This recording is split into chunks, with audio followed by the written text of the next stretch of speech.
بسم اللہ الرحمن الرحیم۔ السلام علیکم ورحمۃ اللہ وبرکاتہ۔ جیسا کہ آپ نے تھمبنیل میں دیکھا کہ ایک پتھر ہے اور وہ ہوا کے اندر لٹکا ہوا ہے، ہوا کے اندر معلق ہے۔ تو یہی پتھر میں بچپن سے دیکھتا آ رہا ہوں اور یقیناً آپ لوگوں نے بھی کئی مرتبہ اس پتھر کو دیکھا ہوگا، کسی پوسٹر پر یا پینافلیکس پر یا کسی بھی جگہ پر آپ نے یہ پتھر دیکھا ہوگا۔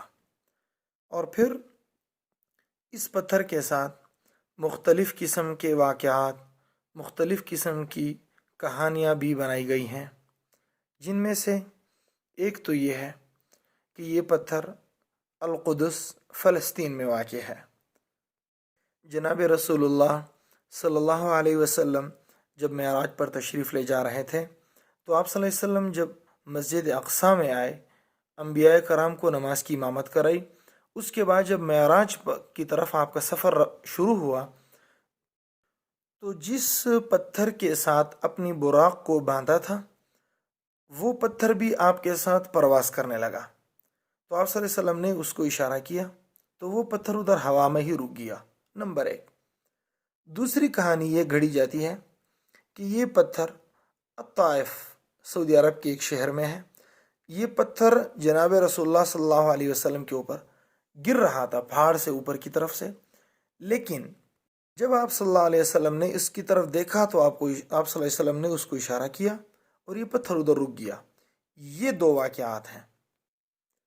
چونکہ میرا یہ چینل سعودی ٹورسٹ کے نام سے ہے اور سعودی عرب کے اندر موجود تمام تاریخی مقامات اور مقدس شہروں، حرمین شریفین کی زیارتیں کرانا اور سعودی عرب کے اندر جتنے بھی تاریخی مقامات ہیں وہ مقامات دکھانا اور ان کا پس منظر بتانا، یہ میرا ایک ٹارگٹ ہے۔ تو اس حوالے سے جب میں نے نیٹ کے اوپر سرچ کیا کہ مجھے اس پتھر کے پاس بھی جانا چاہیے کہ جو ہوا کے اندر معلق ہے، وہ طائف میں ہے یا جدھر بھی ہے، تو میں اس نتیجے پر پہنچا ہوں کہ یہ پتھر سعودی عرب میں غالباً دو جگہوں پر ہے۔ نمبر ایک، سعودی عرب کے شہر الاحساء میں، اور اس پتھر کی حقیقت کچھ یوں ہے، ذرا آپ بھی دیکھیے۔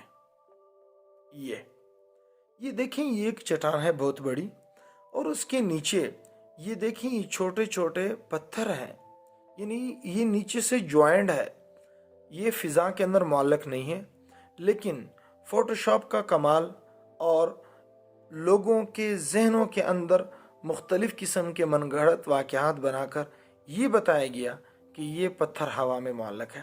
حقیقت ایسا نہیں ہے، یہ ہوا کے اندر معلق نہیں، یہ ایک دوسرے پتھر کے اوپر ہے، لیکن ان دونوں پتھروں کے درمیان چھوٹا سا فاصلہ ہے۔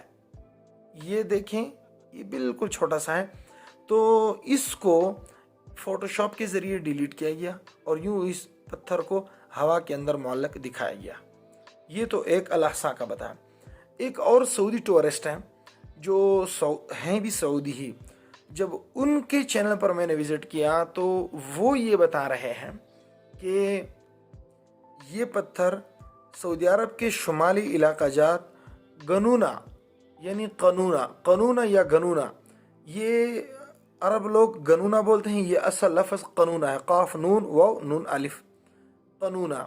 تو یہ وہاں پر ایک بہت بڑی پہاڑی ہے، جس طرح کہ آپ تصویر میں دیکھ رہے ہیں، یہ دیکھیں جی۔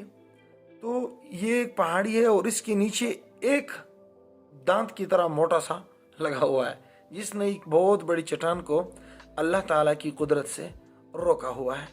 یہ دیکھیں جی، آپ ویڈیو کے اندر بھی دیکھ سکتے ہیں آیاتی سبحان اللہ۔ یہ دیکھیں، یہ ایک عرب شہری ہے، سعودی عرب ہی کا رہنے والا ہے، جو کچھ تفصیلات بھی ساتھ ساتھ بتا رہا ہے۔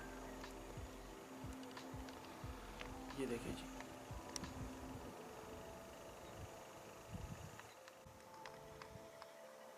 مختلف زاویوں سے حتى الصعود إليها جدا وہ صعب۔ آپ کو اس چٹان، یہ چٹان دکھا رہا ہے۔